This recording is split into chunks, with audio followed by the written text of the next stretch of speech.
நீ சாதி பெருமை பேசு, சாதியை ஒழிந்து ஒரு காலத்திலும் சொல்ல மாட்டான். சாதி பாகுபாட்டை ஒழிக்க ஒரு காலத்திலும் பேச மாட்டான். சாதி பாகுபாடு ஒழியட்டுன்னு சொல்ல மாட்டான். சாதிய வன்கொடுமைகள் ஒழியட்டுன்னு சொல்ல மாட்டான். சாதி பெருமை இன்னைக்கு நிறைய பேர் இந்த தலித் கூட சொல்லக்கூடாதுன்னு சில பேர். ஏன்னா இவங்க எல்லாமே இந்த தலித்துன்னு சொல்லக்கூடாதுன்னு பூரா ஆர்எஸ்எஸ் கட்டுக்குள்ள போயிட்டான்னு அர்த்தம். தலித்துங்கிறது ஒரு சாதி பெயர் கிடையாது. திராவிடன்னு சொல்லக்கூடாதுங்கிறவன ஆர்எஸ்எஸ் கட்டுப்பாட்டுக்குள்ள போயிட்டான்னு அர்த்தம். 100% எழுதி வச்சுக்க. திராவிடன்னு சொல்லக்கூடாதுங்கிறவன்லாம் ஆர்எஸ்எஸ் பிஜேபியுடைய கட்டுக்குள்ள போயிட்டான்னு அர்த்தம். திராவிடங்கிறது பெரியார் கண்டுபிடித்தது அல்ல. எங்கள் முப்பாட்டன் பண்டிதர் அயோத்திதாசர் கையில் எடுத்த அரசியல் உத்தியது. அது ஆரியத்திற்கு எதிரானது, பார்ப்பனியத்திற்கு எதிரானது, சனாதனத்திற்கு எதிரானது, சாதிய பாகுபாட்டுக்கு எதிரானது, சமத்துவத்திற்கான அரசியல் அது. ஏன்னா ஆர்எஸ்எஸ் காரதான் சொல்றோம், திராவிடன் பேசாத, தலித்துன்னு சொல்லாத. தலித்துங்கிறது ஒரு இன்டர்நேஷனல் டேர்ம். அது உலகம் முழுக்க எல்லோருக்கும் தெரிஞ்ச ஒரு சொல்லாடல். அதுக்கு நேரடியான பொருள் என்னன்னா புரோக்கன் பீப்புள்னு அர்த்தம், நொறுக்கப்பட்ட மக்கள்னு அர்த்தம். அவர்கள் ஒரு கம்யூனிட்டியா கூட இல்லை, ஒரு காஸ்டாவும் இல்லை. அவன் சாதி பற்றியே இருக்காது, அவனுக்கு சாதி பற்றியே இருக்காது. இன்னைக்கு சில பேர் சாதி பற்றி சொல்லிட்டு தெரியுறான்னா அது அஜெண்டா, அது இந்துத்துவ அஜெண்டா. நீ சாதி பெருமை பேசு, நான் ஆண்ட பரம்பரைன்னு சொல்லு, நான் சிவகுலத்தை சார்ந்தவன் சொல்லு. பண்டிதர் அரசியல் அது அல்ல. இந்தியாவிலேயே ஆகச் சிறந்த ஒரு தத்துவ பேரறிஞராக பெரியாருக்கு முன்னர், புரட்சியாளர் அம்பேத்கருக்கு முன்னர் தமிழ்நாட்டிலே தோன்றிய ஒருவர் உண்டு என்றால் அவர் பண்டிதர் அயோத்திதாசர். புரட்சியாளர் அம்பேத்கருக்கே பௌத்தம் தொடர்பான ஒரு சிந்தனை உருவாவதற்கு பண்டிதர் எழுதிய நூல்தான் காரணம் என்பதை யாரும் மறுத்துவிட முடியாது. அவர் கையாண்ட சொல்தான் திராவிடம் என்கிற சொல். அது ஆரியத்திற்கு, பார்ப்பனியத்திற்கு எதிரான சொல்லாடல். அது அதை சொல்லக்கூடாதுன்னு சொல்லுவான். அதனால்தான் நான் திருவண்ணாமலை மாவட்டத்திலே பேசுகிற போது சொன்னேன், நீ திமுகவை அழிக்க வேண்டும் என்று சொல்லுவதோ, திமுகவுக்கு எதிராக பேசுவதோ அது உனக்கும் அவர்களுக்குமான அரசியல், அது வேறு. ஆனால் திமுகவை வீழ்த்தி விட்டால் திராவிடத்தை வீழ்த்திவிட முடியும் என்று நீ கனவு காணுகிறாய். அது நடக்காது. சிறுத்தைகள் இருக்கிற வரையில் அதை விடமாட்டோம் என்று சொன்னான். இதை புரிஞ்சுக்கிறதுக்கே அவனுக்கு அறிவு வேணும். அந்த அறிவு கட்ட முண்டங்கள் நாம் திமுகவுக்கு முட்டு கொடுக்குறோன்றான். திமுகவுக்கு நாம் உடந்தையா இருக்கணும்னா நாங்க ஏன் திமுகவோட சண்டை போட்டு பானை சின்னத்தில் நிக்கிறோம்? சொல்றதை கேட்டு நாங்க பாட்டு உதயசூரியன் சின்னத்திலே நின்று போக வேண்டியதானே? கொடுக்கிற ஒரு சீட்டு 2 சீட்டு நாங்க நின்று போக வேண்டியதானே? தமிழ்நாட்டு அரசியல இதுவரையிலும் வெற்றி பெற்ற எல்லா தலித்துகளும் இன்னொரு கட்சியின் சின்னத்தில் தான் வெற்றி பெற்றார்கள். அதை உடைத்த முதல் இயக்கம் விடுதலை சிறுத்தைகள் கட்சி. தோற்றாலும் பரவாயில்லை, நாங்கள் தனி சின்னத்தில் நிற்போம், தனித்துவத்தை நாங்கள் பாதுகாப்போம் என்ற உறுதியோடு தான் கூட்டணியில் உறவு காண்கிறோம். ஏன் அப்புறம் நீ அதை விட்டு வெளியே வர மாட்டேங்கிற? இது ஒரு அரசியலா பேசுறேன். ஏன் நீ விரும்பினா நான் வரணுமா? உன் ஆசையை நான் நிறைவேற்றணுமா? உன்னுடைய அரசியல் கணக்குகளுக்கு நான் பலியாக வேண்டுமா? விமர்சனங்கள் 1000 இருக்கிறது, அது வேறு. ஆனால் பாரதிய ஜனதாவோ ஆர்எஸ்எஸ் அவர்களின் செயல் திட்டமோ இந்த மண்ணில் வேரூன்றிவிடக் கூடாது என்பதிலே திமுகவை விடவும் 1000 மடங்கு விடுதலை சிறுத்தைகள் கட்சிக்கு பொறுப்பு இருப்பதாக நாங்கள் நம்புகிறோம், உணர்கிறோம். எங்களுக்கு அந்த பொறுப்பு இருக்கிறது. எங்களால் அதை ஏற்க முடியாது. அந்த அடிப்படையில் தான் நாங்கள் கூட்டணி அரசியலையும் முடிவு செய்கிறோம். அதுல எங்களுக்கு பலவீனம் இருக்கலாம், இழப்பு இருக்கலாம். இல்ல நீங்களாம் 20 சீட்டு 30 சீட்டு வாங்குறது, 20 சீட்டு 30 சீட்டு வாங்கினா ஆட்சி பிடிச்சிட முடியுமா? 6 சீட்டு வாங்கினா ஆட்சி பிடிக்க முடியாது. 20 சீட்டு வாங்கிட்டா அதல்ல பிரச்சனை. நாங்கள் பேசுகிற அரசியல் தான் முக்கியம். எங்கள் குரல் ஒரே ஒரு குரல் சட்டமன்றத்தில் ஒலித்தாலும் அது வலுவான குரலாக இருக்கும். ஒரே ஒரு குரல் நாடாளுமன்றத்தில் ஒலித்தாலும் அது கொள்கை குரலாக இருக்கும், கோட்பாட்டு குரலாக இருக்கும். நாங்க ஒரு தற்காலிகமா ஒரு 10 பேர் ஜெயிக்கணுங்கிறதுக்காக ஆர்எஸ்எஸ் சதி திட்டத்திற்கு ஒருபோதும் நாங்கள் பலியாக மாட்டோம். இந்து மதத்திலே சகோதரத்துவம் இல்லை என்பதுதானே. இதையெல்லாம் நீங்கள் திருத்தக்கூடாதா? இந்து மதத்திலே திருத்தம் செய்யக்கூடிய தேவை இல்லையா? சகோதரத்துவத்தை உருவாக்குவதற்கு மோடியும் அமித்ஷாவும் ஆர்எஸ்எஸ் அமைப்பும் என்ன நடவடிக்கை எடுத்திருக்கிறது? சாதிய கொடுமைகளை தடுப்பதற்கு என்ன நடவடிக்கை எடுத்திருக்கிறார்கள்? சேரி ஊர் என்று இருப்பிடங்களே பிரிந்து கிடக்கின்றனவே, இரட்டை இந்தியாவாகவே இருக்கிறது. இந்த வாழிடங்களை ஒருமைப்படுத்துவதற்கு என்ன நடவடிக்கை எடுத்திருக்கிறீர்கள்? ஒரே தேசம் ஒரே கலாச்சாரம் என்கிறவர்கள் ஏன் ஒரே குடியிருப்பு ஒரே சுடுகாடு என்கிற விளக்கத்தை வைக்க கூடாது? அதற்கு என்ன நடவடிக்கை எடுத்திருக்கிறீர்கள்?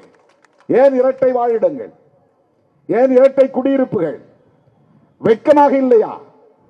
ஒரே ஊருக்கு பெயர் ஒரே பெயர், ஆனால் இரண்டு குடியிருப்பு. அது ஊர் தெரு, இது சேரி. இதற்காக வெட்கப்பட வேண்டாமா? இதை யார் ஏற்படுத்தியது? இது எப்படி உருவானது?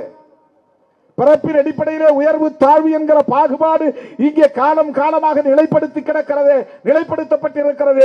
இந்த பாகுபாட்டை ஒழிப்பதற்கு RSS என்ன திட்டம் வைத்திருக்கிறது? மோடி அமித்ஷா கும்பல் என்ன நடவடிக்கை எடுத்திருக்கிறீர்கள்? சாதிய வன்கொடுமை இல்லையா? சாதியின் பெயரால் பாகுபாடு இல்லையா? பாலினத்தின் பெயரால் பாகுபாடு இல்லையா? பிறப்பின் பெயரால் உயர்வு தாழ்வு இல்லையா? இவைதானே இந்த மதம் மாறுவதற்கு காரணம். இதையே மூடி மறைக்கிறீர்கள். ஏதோ இஸ்லாமியர்களும் கிறிஸ்தவர்களும் ஆசை காட்டி மதமாற்றம் செய்கிறார்கள் என்று சொல்லுவதற்கு உங்களுக்கு வெட்கமாக இல்லை? மானக்கேடாக இல்லை? மதம் மாறுவதற்கு எது உண்மையான காரணம்?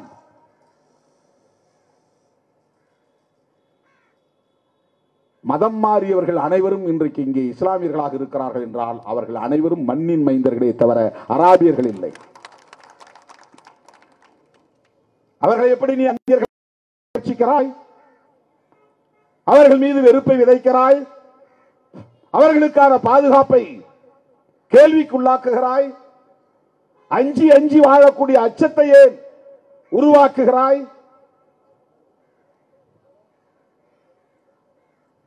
மேரவர்களை படுகொலை செய்தவன் யார்? ஒரே சமூகத்தை சார்ந்த இந்துக்கள் தானே. மேல் பாதையில் நுழையக்கூடாது என்று சொல்லுகிறவன் யார்? கோவிலுக்குள்ளே நுழையக்கூடாது என்று சொல்லுகிறவன் யார்? ஒரே மதத்தை சார்ந்தவர்கள் தானே. இதற்கு என்ன பிஜேபி நடவடிக்கை எடுத்தது? அந்த கோவிலுக்குள்ளே அழைத்து போகிறேன் வாருங்கள் இந்துக்களே என்று என்றைக்காவது நீ ஒரே ஒரு போராட்டம் நடத்தியதுண்டா? ஊஞ்சலையிலே கோயில் நுழைவு போராட்டம் நடத்தியதற்காக 5 பேர் படுகொலை செய்யப்பட்டார்களே. படுகொலை செய்தது யார்? கிறிஸ்தவர்களா? இஸ்லாமியர்களா? வேறு மதங்களை சார்ந்தவர்களா? கொலை செய்யப்பட்டவனும் இந்து, கொன்றவனும் இந்து தானே. இந்த படுகொலைகளை தடுப்பதற்கு உன்னிடத்தில் என்ன திட்டம் இருக்கிறது? இந்த மதத்தை காப்பாற்ற வேண்டுமானால் இந்து சமூகத்தில் இருக்கிற இந்த பாகுபாடுகளை கலைந்தெறிவதற்கு நீ என்ன செயல் திட்டம் வைத்திருக்கிறாய்? இந்த நிலையில்தான் மக்களவையிலே பேசுகிற போது நான் சொன்னேன், இந்தியாவில் ஷெட்யூல் காஸ்ட் என்கிற பெயரில் யாரெல்லாம் இருக்கிறார்களோ அவர்கள் அனைவரையும் பௌத்தர்கள் என்று அதிகாரபூர்வமாக அறிவிக்க வேண்டும் என்று சொன்னேன். கவர்மெண்டை டிக்ளேர் பண்ண யார் யாரெல்லாம் ஷெட்யூல் காஸ்ட் ஷெட்யூல் ட்ரைப்ஸ் என்ன அவங்க அடிப்படையிலே இந்துக்கள் இல்லை என்று உன்னுடைய வர்ணாசிரம தர்மம் சொல்லுகிறது. அந்த போல்டுக்குள்ள இல்ல, சதுர்வர்ண தர்மத்திற்குள்ளே கிடையாது. 1901ஆம் ஆண்டு முதலாக மக்கள் தொகை கணக்கெடுப்பு நடத்திய போது இந்துக்கள் என்று தனியே மக்கள் தொகை கணக்கெடுப்பு நடத்தினார்கள். அதிலே ஷெட்யூல் காஸ்ட் ஷெட்யூல் ட்ரைப்ஸ் வரவில்லை. ஆதிக்குடிகள் பழங்குடிகள் என்று தனியே எடுக்கப்பட்டது. வெகு காலத்திற்கு பிறகுதான் அவர்களை இந்துக்களாக இணைத்து பட்டியலில் இணைத்து அந்த மக்கள் தொகை கணக்கிலே சேர்த்துக் கொண்டார்கள். நீ இந்துக்கள் பெரும்பான்மை என்று காட்டுவதற்காக மட்டும்தான் ஷெட்யூல் காஸ்ட் ஷெட்யூல் ட்ரைப்ஸ் ஆகிய மக்களை அந்த சமூகத்தை சார்ந்தவர்களை பட்டியலிலே வைத்திருக்கிறார். ஆனால் இந்து மதத்தின் உரிமைகளை அனுபவிப்பதற்கு அவர்களுக்கு எந்த பாதுகாப்பும் இல்லை. கோயில் என்றால் தனி கோயில், பொதுவான கோயிலுக்குள் இவர்கள் நுழைய முடியாது. கிராமப்புறங்களில் இருக்கிற எந்த கோவிலில் தலித்துகள் உள்ளே நுழைய முடியும்? ஏன் இங்கே மதமாற்றம் நிகழாது? மதமாற்றம் நிகழ்வதற்கு எது காரணம்? அந்நியர்களா? அந்நிய நாடுகளில் இருந்து வருகிற பணமா? கோதுமை போன்ற உணவா? துணிமணிகளா? இதை சொல்லுவதற்கு உங்களுக்கு கொஞ்சம் கூட மனசாட்சி இல்லையா? கோதுமைக்காக ஒருவன் மதம் மாறி விடுவானா? துபாய்க்கு போக வேண்டும் என்பதற்காக ஒருவன் மதம் மாறிவிட முடியுமா? வன்கொடுமைகளில் இருந்து தப்பிக் கொள்வதற்காக, எதிர்கால வாரிசுகளை பாதுகாக்க வேண்டும் என்பதற்காக முன்னோர் எடுத்த முடிவு.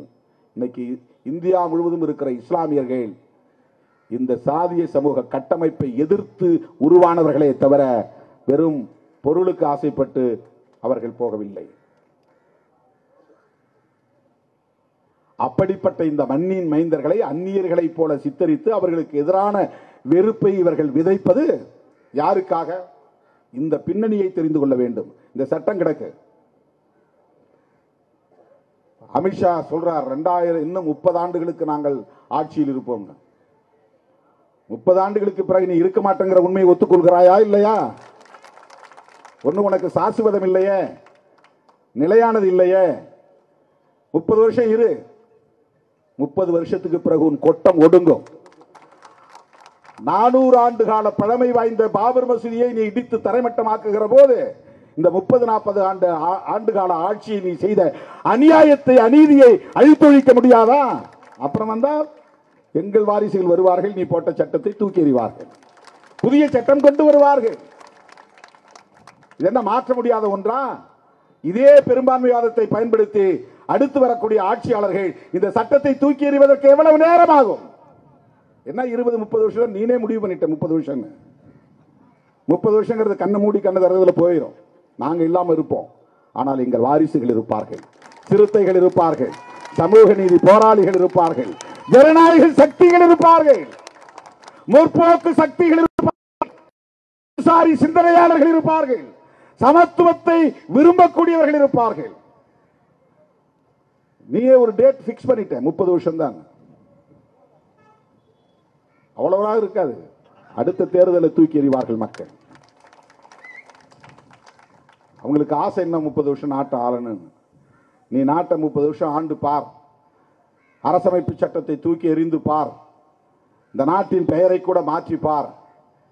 நீ என்னென்ன வழிமுறைகளை எல்லாம் கையாண்டு பல தலைமுறைகளாக இங்கே நிலைப்படுத்தப்பட்டிருந்த சமூக நீதியை அழித்தொழித்தாயோ அதே வழிமுறைகளை பின்பற்றி இந்த அநீதிகளை அழித்தொழிப்போம். அது ஒன்று முடியாதது அல்ல. இந்த சட்டத்தில் என்னென்ன ஓட்டை உடைசல் இருக்கின்றன, என்ற அநீதி இருக்கின்றன என்பதையெல்லாம் நமக்கு முன்னால் பேசிய தோழர்கள் பேசிவிட்டார்கள். அதை திரும்ப திரும்ப சொல்ல வேண்டிய அவசியம் இல்லை. அவர்களின் நோக்கம் என்ன? இஸ்லாமியர்களை பலவீனப்படுத்துவது. இஸ்லாமியர்களை என்னென்ன வகையில் எல்லாம் பலவீனப்படுத்த முடியுமோ எல்லா வகையிலும் பலவீனப்படுத்துகிறார்கள். இந்த போஸ்ட் மெட்ரிக் ஸ்காலர்ஷிப்னு ஒன்று இருக்கு. இஸ்லாமியர்களுக்கு கொடுத்துட்டு வந்த அந்த கல்வி உதவித்தொகையை ஆண்டுக்கு ஆண்டு கொஞ்சம் கொஞ்சமாக குறைத்து இப்போது போஸ்ட் மெட்ரிக் ஸ்காலர்ஷிப்ங்கிற எண்ணமே இல்லாத அளவுக்கு ஆக்கிவிட்டார்கள். முற்றாக நிறுத்தவில்லை, குறைத்து விட்டார்கள். ஓவர்சீஸ் ஸ்காலர்ஷிப் அயல் நாடுகளுக்கு போய் படிக்கிறவங்களுக்கு கல்வி உதவித்தொகை, அதை முற்றாக நிறுத்திவிட்டார்கள். இது இஸ்லாமியர்களுக்கு மட்டும் செய்யவில்லை, தலித்துகளுக்கும் குறைத்துக் கொண்டே வருகிறார்கள்.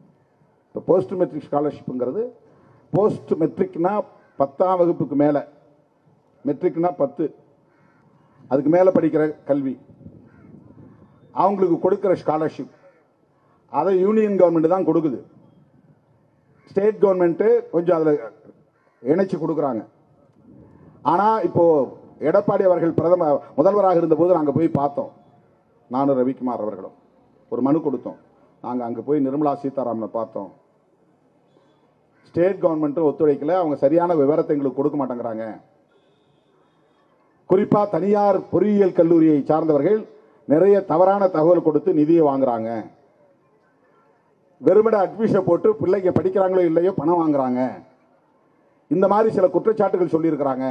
அதனால நீங்க முதலமைச்சர் இந்திய யூனியன் அரசுக்கு முறைப்படி கடிதம் எழுதி அந்த நிதியை பெற்று மாணவர்களுக்கு பயன்படுத்த வாய்ப்பு வழங்குங்கள் என்று கோரிக்கை வைத்தோம்.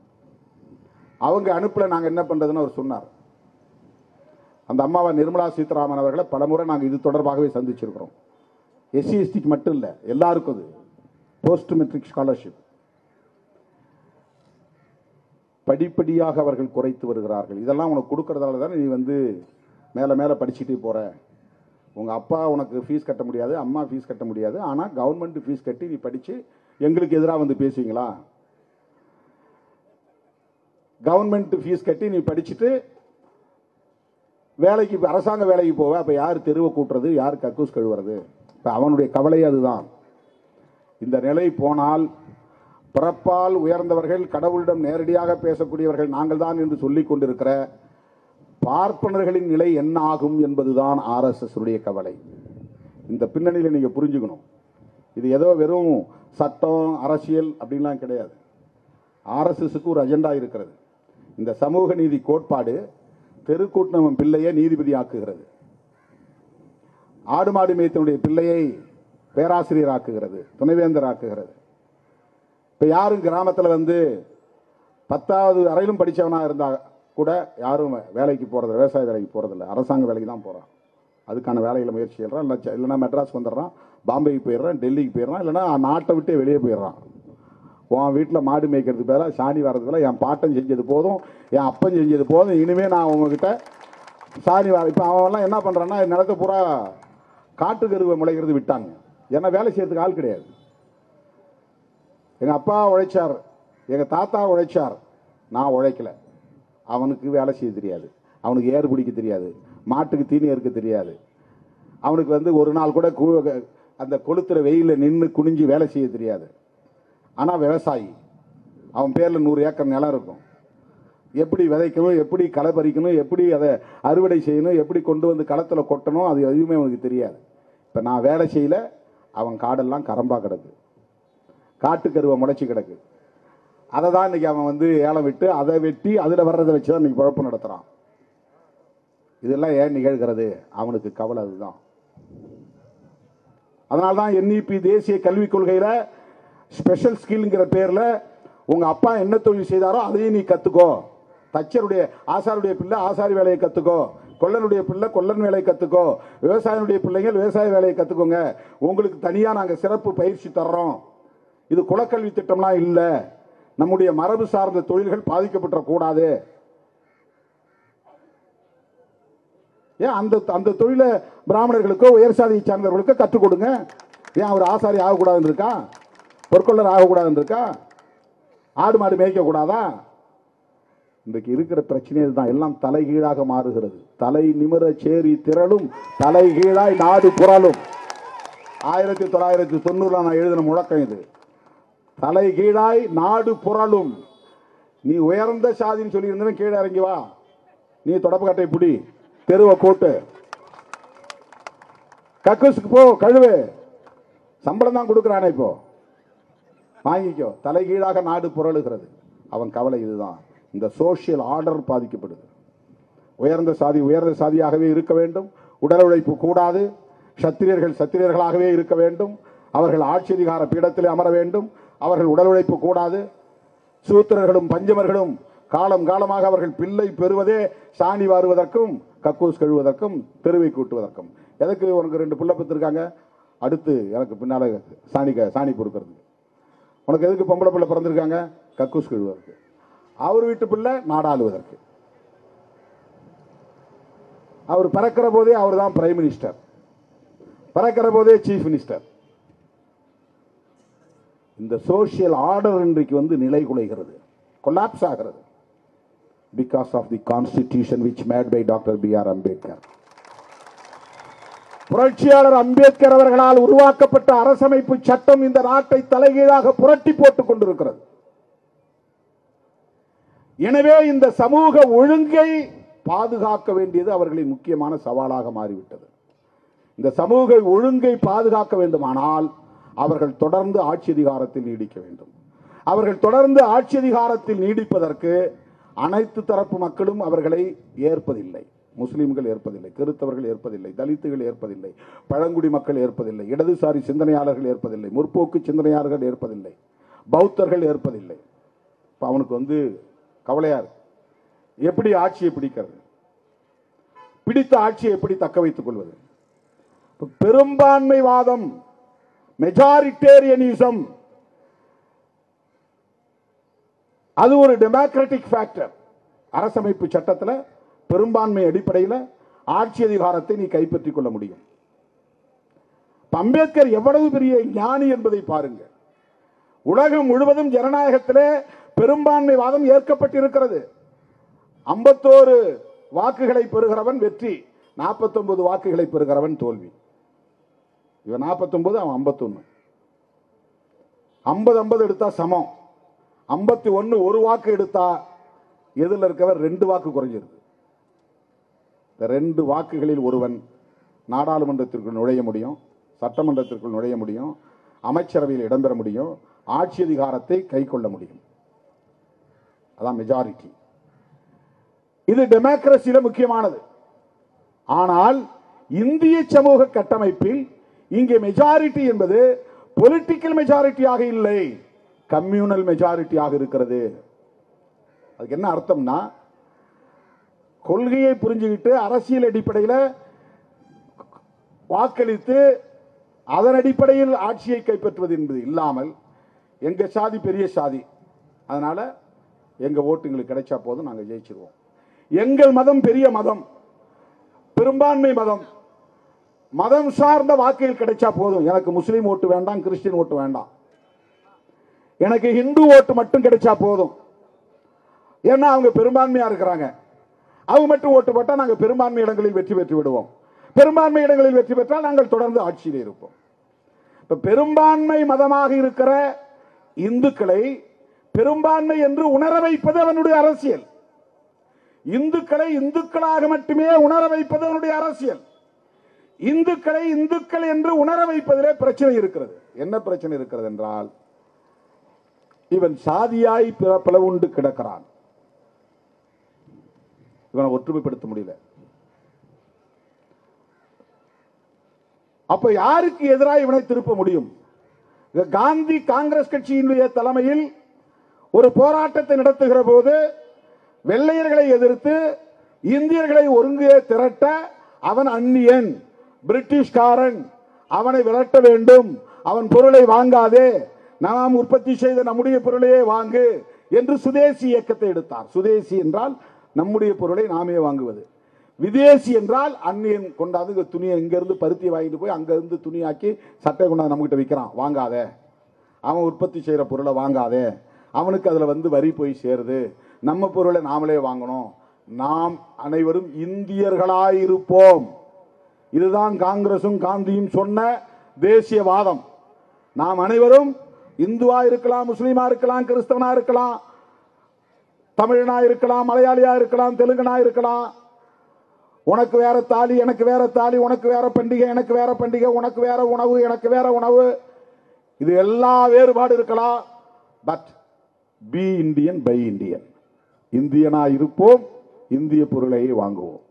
இதுதான் காங்கிரசும் காந்தியும் சொன்ன தேசியவாதம். ஏன்னா வெள்ளைக்காரனை விரட்டுறதுக்கு பொது எதிரி. இப்போ பிஜேபி காரனுக்கு என்ன பிரச்சனைனா, அந்நியர்களை எதிரியா காட்ட முடியாது, ஏன்னா அவன் வெளியே போயிட்டான். இப்ப உள்ளுக்குள்ள யாரை எதிரியா காட்டுறது? அவனுக்கு கிடைச்ச ஒரே நோஞ்சாண்டி சமூகம், சிறுபான்மை சமூகம் முஸ்லீம் தான். இப்ப முஸ்லீமை எதிரியா காட்டணுங்க. பாடுறா, அவன் ஸ்கூல் பர்மிஷன் வாங்கணும்னா பெரிய கட்டுப்பாடு கிடையாது, மைனாரிட்டிஸ்க்கு ஒரு சட்டம் இருக்குது, அவன் டக்குன்னு அப்ளை பண்ணா அவனுக்கு கிடைச்சிருது. ஆனா உனக்கு கிடைக்கல, உனக்கு நிறைய கட்டுப்பாடு இருக்கு, நீ உடனே ஒரு ஸ்கூலை ஓபன் பண்ண முடியாது. அவனுக்கு அந்த மாதிரி ஸ்பெஷல் சிறப்பு சலுகை இருக்கிறது, அவன் மேல வெறுப்பு உருவாக்குறது. உன் சகோதரனை எல்லாம் அவன் ஆசை காட்டி மோசம் பண்ணி எல்லாத்தையும் கிறிஸ்தவனா அது முஸ்லீமா மாத்திக்கிட்டு இருக்கிறான், மதம் மாற்றம் செய்யறான்னு அவன் மேல வெறுப்பு விதைக்கிறது. இந்துவா அப்பதான் திரட்ட முடியும். இங்க ஒரு கொட்டாயை போட்டு மசூதிங்கிறான், அங்க பைபிள் இது குர்ஆனை படிக்கிறான், காலையில 5 மணிக்கே ஓதுறான், அப்புறம் 5 முறை ஒரு நாளைக்கு பாங்கு ஓதுறான், நம்ம வேலைகள்லாம் பாதிக்கப்படுது, அவனை ஓத விடாத. கிறிஸ்தவர்கள் அப்படிதான் திடீர்னு ஒரு வீட்டை பிடிச்சு அது ஒரு தேவாலயம் சொல்றான், மக்களை கூட்டி அல்லேலுயா அல்லேலுயா பாடுறான், பைபிளை கற்றுக் கொடுக்குறான், வேற பாஷையில பேசுறான், இந்த மக்களை மயக்கிறான், அவங்களுக்கு எல்லாத்துக்கும் கோதுமை அதை இதை கொடுத்து ஏமாத்துறான். இந்து உணர்வு அப்பதான் வருமா? இப்ப இந்து உணர்வு வருவதற்காக இஸ்லாமியர்களையும் கிறிஸ்தவர்களையும் எதிரிகளாக்குகிறார்கள். எதிரிகளாக்குவதற்கு அவர்கள் கையாளக்கூடிய முக்கியமான 3 உத்தி. 1, மதமாற்றம் செய்கிறார்கள். 2வது, இந்த 2 மதத்துக்காரனும் தான் மாட்டுக்கறி அதிகமா திங்கிறான், கறி தின்கிறான். கறி தின்னாம கிறிஸ்தவன் படுக்கிறதே கிடையாது, டெய்லி அவனுக்கு கறி வேணும், அதுவும் குறிப்பா மாட்டுக்கறி சாப்பிட்றான். மாட்டுக்கறினா பசுக்கறி தான். முஸ்லீம் மதத்தை சார்ந்தவன் வேணும்னே பசுமாட்டை வாங்கி பசுவை கொள்றான். அது நமக்கு தாய் மாதா, அது நமக்கு தாய் மாதா.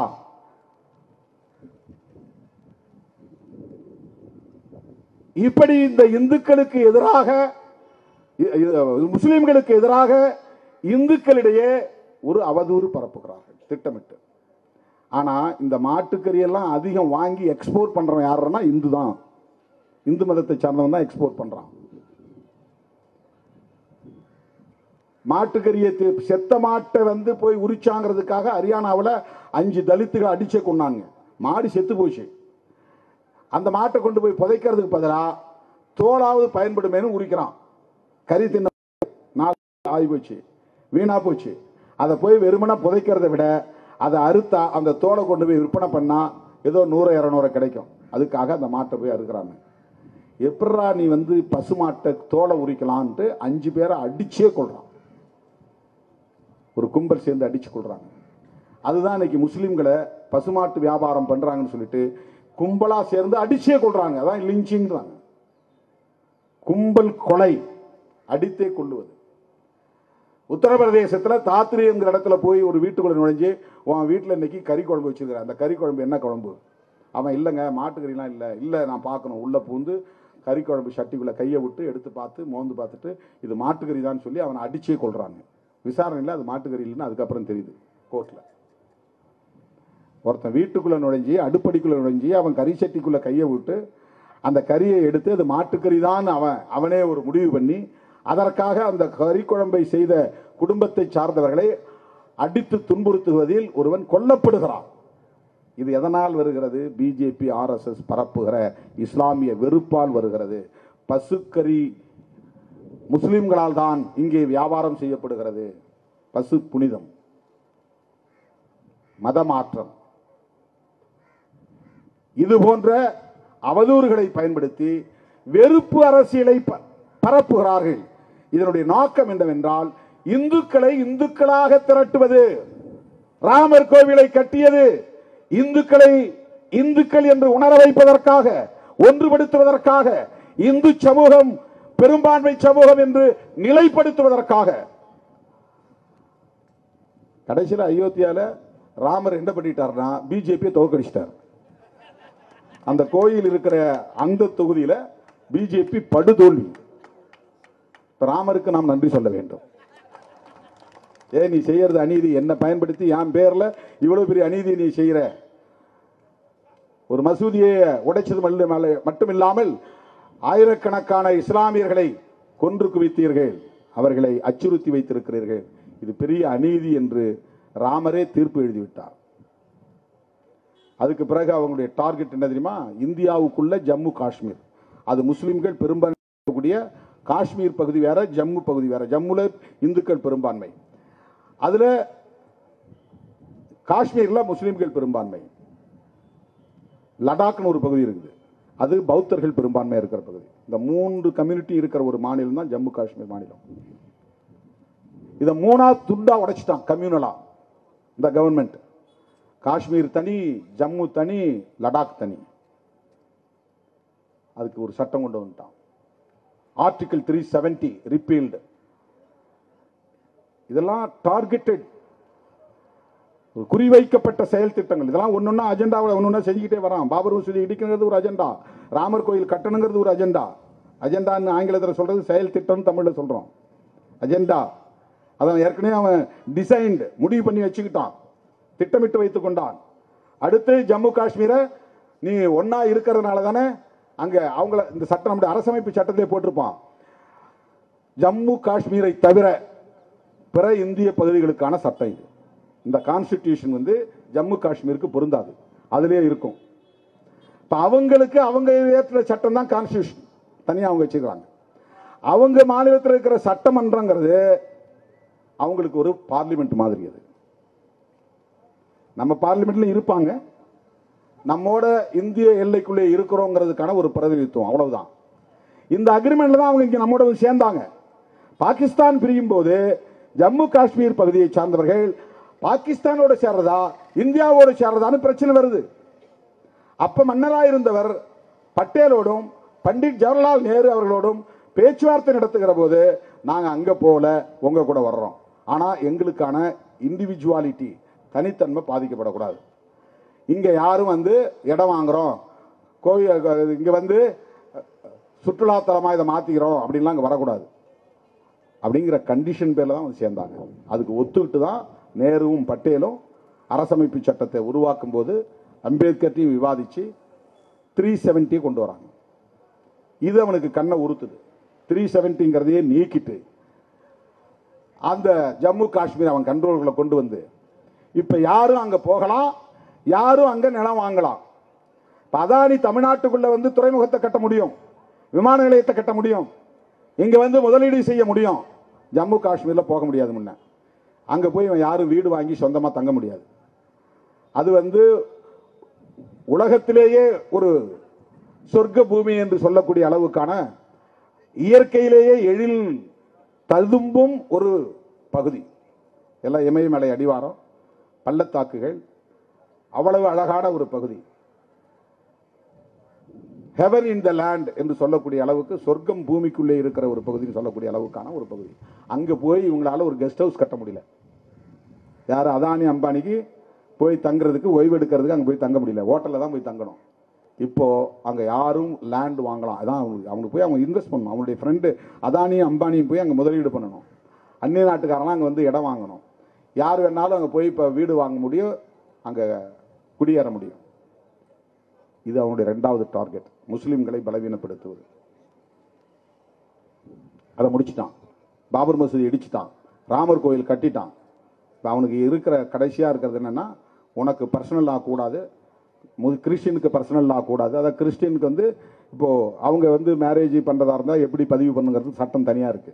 முஸ்லீம்கள் திருமணம் பண்ணணும்னா எப்படி பதிவு செய்யணும், விவாகரத்து பண்ணணும்னா எப்படி விவாகரத்து பண்ணணும், வாரிசு ஒரு குழந்தையை தத்து எடுக்கணும்னா எப்படி தத்து எடுக்கணும், அவங்க வாரிசு லீகல் ஹேர் யார் அதை எப்படி உறுதிப்படுத்தணும், இதுக்கெல்லாம் தனி சட்டம் இருக்கு. அதான் பர்சனல் லா. ஹிந்து சக்சஷன் ஆக்ட், வாரிசு உரிமை சட்டம் இருக்கு. ஹிந்து மேரேஜஸ் ஆக்ட் இருக்கு. அது மாதிரி கிறிஸ்டியன் மேரேஜஸ் ஆக்ட் இருக்கு. டைவர்ஸ் பண்றது கூட கிறிஸ்டியனிட்டி வேற, முஸ்லீம்ல வேற, ஹிந்துல வேற. இதை சொல்றான். இந்துல ஒருத்தன் வந்து உடனே விவாகரத்து வாங்க முடியாது. கோர்ட்டுக்கு போனா ரெண்டு தரப்புலையும் பயங்கரமான விவாதம் நடக்கும். ஃபேமிலி கோர்ட்ல காம்ப்ரமைஸ் எல்லாம் நடக்கும். அவளை ஈஸியா வாங்க முடியாது. ஆனா முஸ்லீம் மதத்துல தலாக் தலாக் தலாக்னு 3 தடவை சொன்னா விவாகரத்து வாங்கிக்கலாம். இப்படி ஒரு கருத்தை பரப்பி அவன் மட்டும் டைவர்ஸ் வந்து ரொம்ப சிம்பிளா வாங்கிக்கிறான், நம்மால வாங்க முடியல. இப்படி ஒரு வெறுப்பு. அது அவன் சட்டம், அவன் மதம், காலங்காலமா பின்பற்றப்பட்டு வருகிற ஒரு சட்டம்.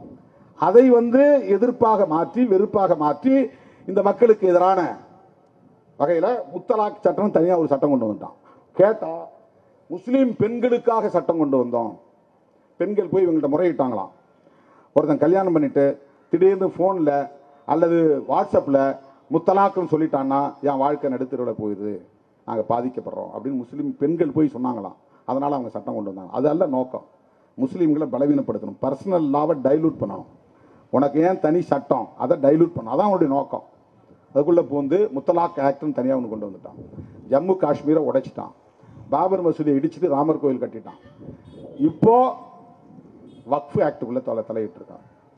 இப்படி படிப்படியாக சிறுபான்மை மதத்தை சார்ந்தவர்களை பலவீனப்படுத்திக் கொண்டே வருவது எதற்காக என்றால், டோட்டல் இந்து கன்சாலிடேஷன். முஸ்லீம்களை பார்த்தா இந்துக்களுக்கு வெறுப்பு வரணும்.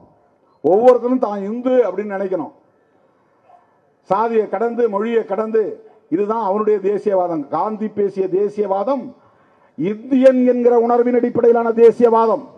பிஜேபி ஆர்எஸ்எஸ் வைக்கிற தேசியவாதம் இந்து என்கிற மத அடிப்படையிலான தேசியவாதம். இந்த தேசியவாதத்தை கட்டமைப்பதற்கு இஸ்லாமிய வெறுப்பு அவனுக்கு ஒரு உத்தியாக தேவைப்படுகிறது. இதான் அரசியல். இதை புரிஞ்சுக்கணும். வெறுமன சட்டத்துக்குள்ள இருக்கிறதுக்குள்ள போகக்கூடாது. அதுல போனா உனக்கு சிலது நல்லதா தெரியும், சிலது கெட்டதா தெரியும். நல்ல விஷயம் தானே, பெண்களை உறுப்பினராக்குவது நல்ல விஷயம் தானே, டிரான்ஸ்பரண்டா இருக்கிறது நல்ல விஷயம் தானே, அதுல இந்துக்களும் உறுப்பினராக இருந்தா என்ன தப்பாயிருது? அதல்ல, அவங்களுடைய அல்டிமேட் எய்ம் வேற.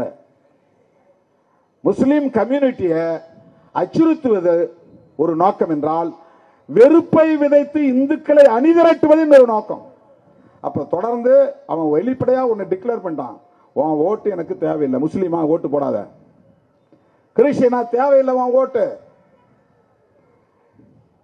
அதை வேணா காங்கிரஸ் போட்டுக்கோ, கம்யூனிஸ்டுகளுக்கு போட்டுக்கோ, விடுதலை சிறுத்தைகளுக்கு வேணா போட்டுக்கோ, எனக்கு தேவையில்லை, எனக்கு இந்து ஓட்டு தான் வேணும்.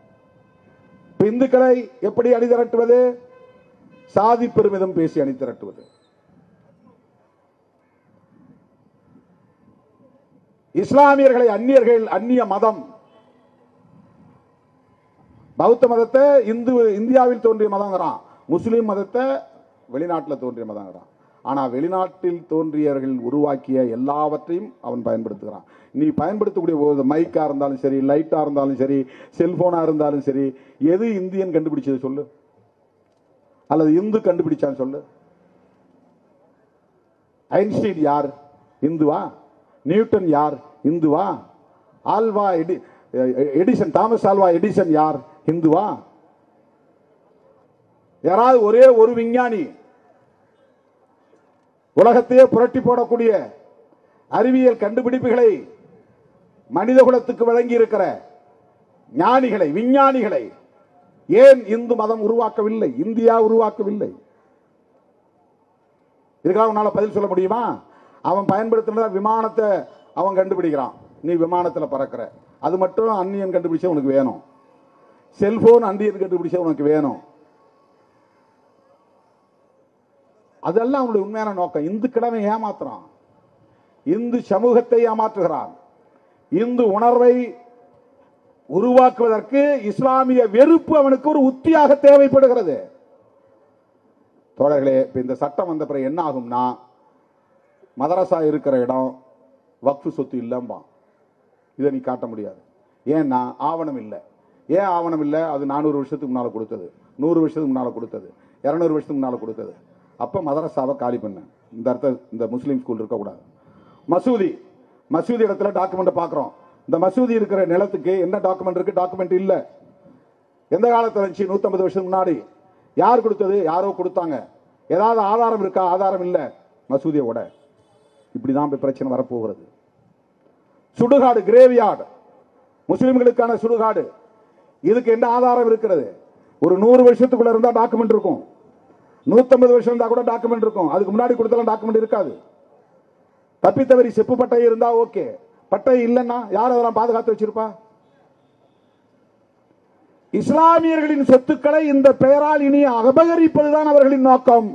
அபகரிப்பது மட்டுமல்ல, அதன் மூலம் இந்துக்களுக்கு முஸ்லிம்களுக்கும் இடையிலே வன்முறைகளை தூண்டுவது அவர்களின் நோக்கம்.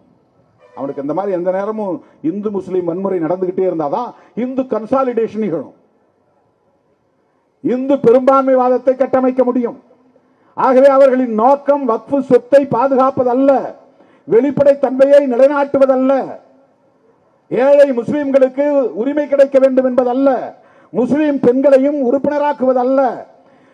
முஸ்லிம்களின் வக்ஃபு சொத்து என்று சொல்லப்படக்கூடிய சொத்துக்களில் ஆதாரம் இல்லாமல், ஆவணம் இல்லாமல் பயன்பாட்டில் இருக்கிற சொத்துக்களை எல்லாம் இது வக்ஃபு சொத்து இல்லை என்று டிக்ளேர் செய்வது, அதன் மூலம் அவற்றை அபகரிப்பது. அபகரிக்கிற போது இஸ்லாமியர்களுக்கும் இந்துக்களுக்கும் இடையிலே மோதலை தூண்டுவது. மோதல் வருகிற போது அவங்களுக்கு கன்சாலிடேஷன் ஆகிடும். நாடக காதல்னு சொல்லி திருமாவளவன் கூட இருக்கிறவங்க தான் இப்படி எல்லாம் பண்றாங்கன்னு சொல்லி தலித் வெறுப்பை விதைத்தால், தலித் அல்லாதவர்களை கன்சாலிடேட் பண்ணுவதன் மூலம் எல்லா சாதி இந்துக்களும் நம்ம பிள்ளைக்கு ஓட்டு போட்டுருவாங்கிறதுக்காக தருமபுரியில் ஒரு வன்முறை நடத்தப்பட்டது. திவ்யா இளவரசன் பிரச்சனை. அந்த தருமபுரியில் நடந்த நாயக்கன் கொட்டாய் பக்கத்தில் நடந்த நத்தம் கிராமம் தாக்கப்பட்டது தேர்தலுக்காக நடத்தப்பட்டது. வன்னியர் அல்லாத பிற சாதி இந்துக்களையும் ஒருங்கிணைப்பதற்கு தலித் வெறுப்பு ஒரு அரசியல் உத்தியாக கையாளப்பட்டது. அதுதான் உண்மை. அதேதான் இஸ்லாமியர் வெறுப்பு இந்தியா முழுவதும் பரப்பப்படுகிறது. இந்த அரசியல் பின்னணியை புரிந்து கொண்டால்தான் வக்ஃப் திருத்த சட்டத்தை ஏன் எதிர்க்கிறோம் என்பதை புரிந்து கொள்ள முடியும். எனது அருமை தோழர்களே, இந்தியாவில் இஸ்லாமிய சமூகம், இந்து சமூகம் மத நல்லிணக்கத்தோடு சகோதரத்துவத்தோடு ஒற்றுமையாக வாழ்ந்து கொண்டிருக்கிற நிலையில் இவர்களுக்கு இடையிலே வெறுப்பை விதைத்து இடைவெளியை பெருக்கி வன்முறை வெறியாட்டத்தை தூண்டுகிற ஒரு செயல் திட்டத்தோடு தான் RSS பிஜேபி கும்பல் காய்களை நகர்த்துகிறது. அதன் அடிப்படையில் உருவான சட்டம் தான் இந்த சட்டம். இதை திரும்ப பெற வேண்டும் என்று வலியுறுத்தி விடுதலை சிறுத்தைகள் கட்சியின் சார்பில் உச்ச நீதிமன்றத்திலே வழக்கம் தொடுத்திருக்கிறோம். இஸ்லாமிய சமூகத்தோடு, கிறிஸ்தவ சமூகத்தோடு, சிறுபான்மை சமூகத்தோடு அரசியல் ரீதியான அடிப்படையிலே நாம் உறவை கொண்டிருக்கிறோம். கொள்கை அடிப்படையிலே உறவை கொண்டிருக்கிறோம். ஜனநாயக அடிப்படையில் உறவை கொண்டிருக்கிறோம். இந்திய சமூகத்தின் ஒற்றுமையை நிலைநாட்டுவதற்காக, மத நல்லிணக்கத்தை பாதுகாப்பதற்காக RSS உள்ளிட்ட சனாதன கும்பல் முன்னெடுக்கிற இந்த ஆபத்தான அரசியலை அம்பலப்படுத்தும் நோக்கில்தான் இன்றைக்கு இந்த ஆர்ப்பாட்டத்தை தமிழ்நாடு முழுவதும் நடத்தியிருக்கிறோம். சட்டம் நிறைவேற்றப்பட்டிருக்கலாம், ஆனால் அந்த சட்டத்தை உடைக்கிற ஆற்றல் மக்களுக்கு உண்டு. அதை தூக்கி எறிகிற காலம் கனியும் என்பதை சொல்லி வாய்ப்புக்கு நன்றி கூறி விடைபெறுகிறேன். நன்றி, வணக்கம்.